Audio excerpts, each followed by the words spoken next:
ओम शांति। दो बिल्ले आपस में झगड़ते हैं और तीसरा उसका फायदा उठाता है। ऐसी हमने कहानी सुनी है। बंदर आया और उसने थोड़ी थोड़ी करके पूरी ब्रेड खा ली। लेकिन यह कहावत आजकल में तो ऐसे भी देखने में आती है।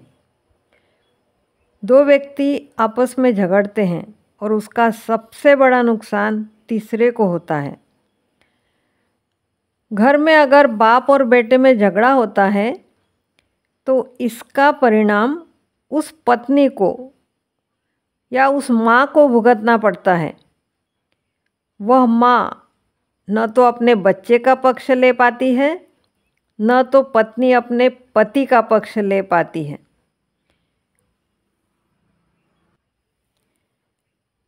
फिर वह तीसरी व्यक्ति दोनों की कड़वाहट खुद ही पी लेती है और वह कड़वाहट कैंसर के रूप में जन्म लेती है। बाप और बच्चे के झगड़े में माँ को इतना टेंशन होता है कि वो बीमार रहने लगती है। जब अति होता है तो हॉस्पिटल में भर्ती भी होना पड़ता है। उस समय बाप और बेटा दोनों मिलकर उसकी सेवा करते हैं, लेकिन उन्हें पता ही नहीं पड़ता कि उन्हों के झगड़े का ही यह परिणाम है। इससे भी ज़्यादा भयंकर परिणाम उन बच्चों पर होता है जिनके माता पिता अक्सर झगड़ते हैं। इस झगड़े का बच्चों पर ऐसा परिणाम होता है कि 40-50 की उम्र होने पर भी जिंदगी भर वे बच्चे ऊंची आवाज़ से डरते हैं। किसी का भी झगड़ा देखकर भी डर जाते हैं। अकेले अकेले रहते हैं। कोई कोई बच्चे तो डिप्रेशन में भी चले जाते हैं। हाँ, जब अति हो जाती है तो माँ बाप दोनों मिलकर बड़े प्यार से उसका इलाज करते हैं, लेकिन उन्हें यह महसूस ही नहीं होता कि यह उनके द्वारा ही बच्चे को दिया हुआ इनाम है। बीते हुए दिन तो वापस नहीं आते, लेकिन पूरा जीवन बच्चे का डर में बीतता है। जीवन में उनके प्रति मन में निराशा आ जाती है।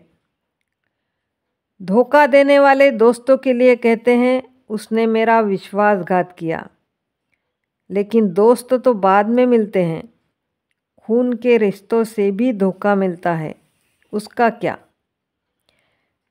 कई बच्चे इतने सहमे हुए रहते हैं कि जब उन्हें मालूम पड़ता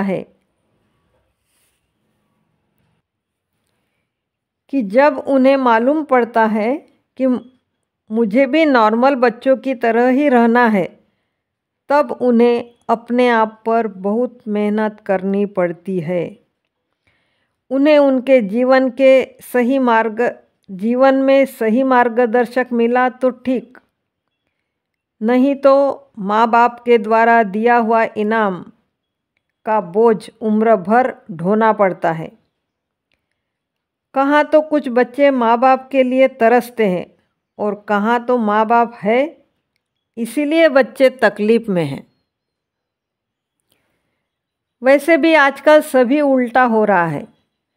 पहले कहते थे दिए तले अंधेरा, लालटेन थी तो बात भी सही थी, लेकिन आज दिए के नीचे उजाला होता है। बड़े गर्व से कहते हैं हमारे बीच तो तू मैं होती ही रहती है।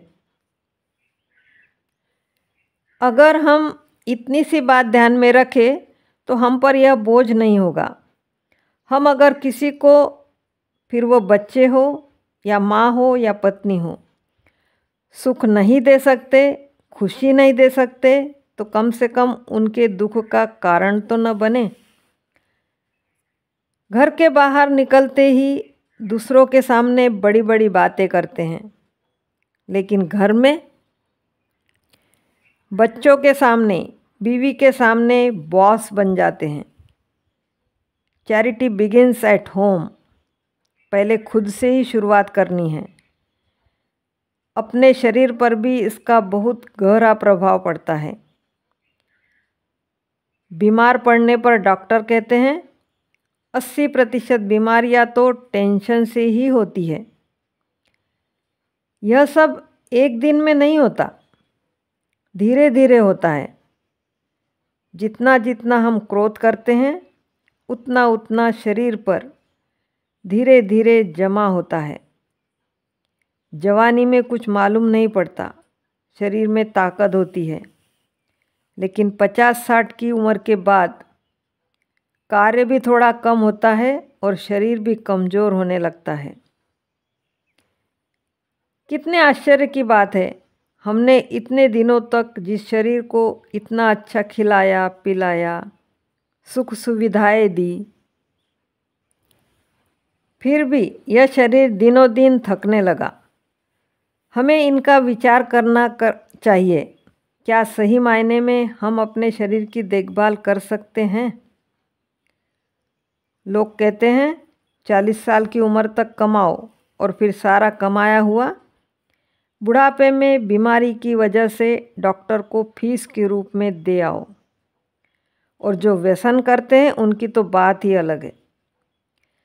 बीड़ी सिगरेट पीने वाले अपने साथ रहने वालों को भी कैंसर के प्रभाव से बचा नहीं पाते, तो खुद का शरीर क्या करेगा?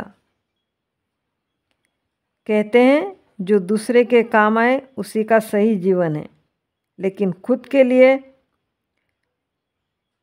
पहले जीना सीखना है, फिर हमारे साथ रहने वाले हमारे अपने परिवार के लोगों के लिए जीना सीखना है, और फिर बाद में समाज सेवा। क्रोध आज के समय की सबसे बड़ी बीमारी है। बड़े गर्व से कहते हैं मुझे बहुत गुस्सा आता है, तो जल जाओ उसी क्रोध की अग्नि में, किसी का क्या जाता है। अगर खुद को क्रोध मुक्त नहीं कर सकते तो उस अग्नि में पहले खुद को ही जलना होगा, और दूसरे को दुख देने के कारण बनेंगे तो उतना दुख अपने तरफ ही आएगा। ओम शांति।